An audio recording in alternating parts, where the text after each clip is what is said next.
क्या आप जानते हैं रामायण का सबसे खूबसूरत कैरेक्टर कौन सा है? जी हाँ, जैसे कि रामायण के हीरो श्री राम है, वहीं रामायण का सबसे खूबसूरत कैरेक्टर हनुमान है। कई नामों से जानते हैं, जैसे कि रुद्र, जिन्हें हम शिव का अवतार भी मानते हैं। हनुमान जी का नाम प्राचीन भारत के श्लोकों में शब्द चिरंजीवी के सूची में सम्मिलित है। बड़ा सवाल यह है कि जब श्री राम अपनी मानव देह को त्याग कर इस दुनिया को छोड़कर जा चुके हैं, तो हनुमान आज भी यहाँ क्यों हैं? इस ब्रह्मांड के अंत तक उनके बने रहने का उद्देश्य क्या है? लेकिन सबसे बड़ा सवाल यह है कि वो इमॉर्टल या फिर कहें तो चिरंजीवी कैसे बने। मैं आपको बता दूं, ये जो मल्टी यूनिवर्स का कॉन्सेप्ट है वो मार्वल की मूवीज ने नहीं, सबसे पहले वो रामायण में समझाया गया था। वो कैसे पता चलेगा, वीडियो को एंड तक जरूर देखना। अगर वीडियो पसंद आती तो लाइक जरूर करना और इसी तरह के अमेजिंग वीडियोस के लिए सब्सक्राइब की बटन जरूर दबाना। और भी रोमांचक सवाल जो आपको इस वीडियो में आगे पता चलेंगे, जिन्हें आप शायद ही जानते हो। रामायण में ही इन सभी सवालों का आंसर हमें मिलते हैं। कहते हैं कि जब हनुमान राम जी का संदेश लेकर सीता मैया के पास गए, सीता मैया जो कि कई महीनों से पीड़ा में थी, उनके ये संदेश मिलते ही काफी हद तक पीड़ा कम हुई। तभी उन्होंने हनुमान जी को ये वरदान दिया कि वो इस ब्रह्मांड के अंत तक जीवित रहेंगे।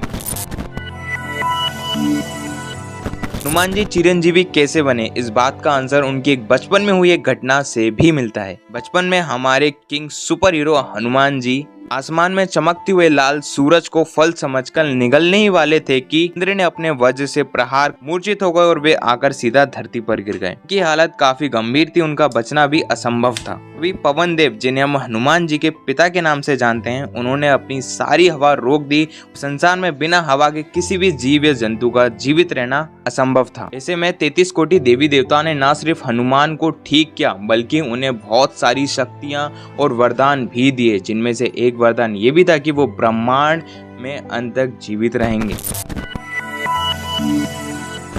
ना सिर्फ रामायण में हनुमान जी का वर्णन है, बल्कि महाभारत में भी इनकी कथाएं हमें देखने को मिलती हैं। रामायण काल के बाद हनुमान जी ने महाभारत के टाइम पर भीम से युद्ध किया था। अर्जुन ने भी महाभारत के युद्ध से पहले हनुमान जी से सहायता मांगी थी।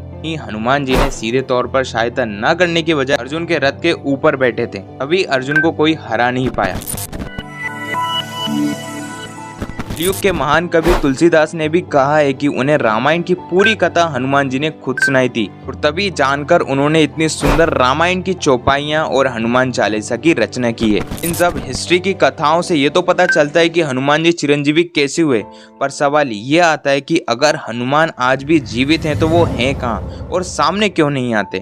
श्रीलंका के लोगों का मानना है कि विदुरु माउंटेन में एक ट्राइबल कम्युनिटी है जो हनुमान जी को अपना ईष्ट मानती है। वो हर 41 साल में चरण पूजा करती है। उनका मानना है कि चरण पूजा में हनुमान जी वहां आते हैं। इस टाइम पर वहां बहुत बड़ा महोत्सव मनाया जाता है। के साथ ही ये भी माना जाता है कि रामेश्वर धाम के पास गंधमाधव पर्वत में हनुमान जी अपनी तपस्या में लगे हुए हैं आज भी। वहीं श्रीमद् भागवत पुराण के अनुसार हनुमान आज भी किमपुरुष में जीवित हैं।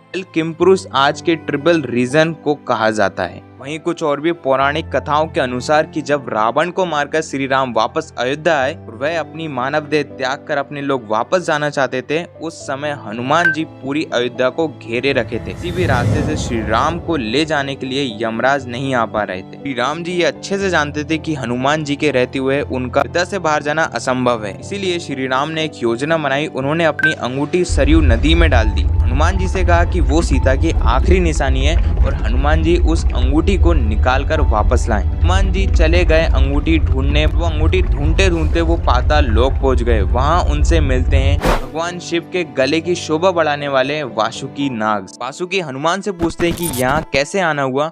हनुमान जी उन्हें सब बताते हैं। अभी वासुकी ने इशारा करती हुआ कि हनुमान वहां देखो, वहां पड़ी हैं श्री राम की अंगूठियां, जाकर ढूंढ लो। हनुमान जी जब पास गए तो उन्होंने देखा कि अंगूठियों का पूरा पहाड़ है। सभी अंगूठियां एक जैसी दिख रही हैं, सभी पर श्री राम लिखा है। हनुमान जी जान गए कि सारी अंगूठियां श्री राम की ही हैं, लेकिन वो इसका रहस्य ना जान पाए। तब वासुकी ने समझाया कि ये दुनिया एक नहीं है, ऐसे कई ब्रह्मांड है और हर ब्रह्मांड में एक राम है और एक हनुमान है और ऐसे ही एक अंगूठी है। यहीं से ही जो मल्टी यूनिवर्स का कॉन्सेप्ट था वो रामायण में सबसे पहले वासुकी नाग के द्वारा हनुमान जी को समझाया गया था, ना कि मार्वल की मूवीज में।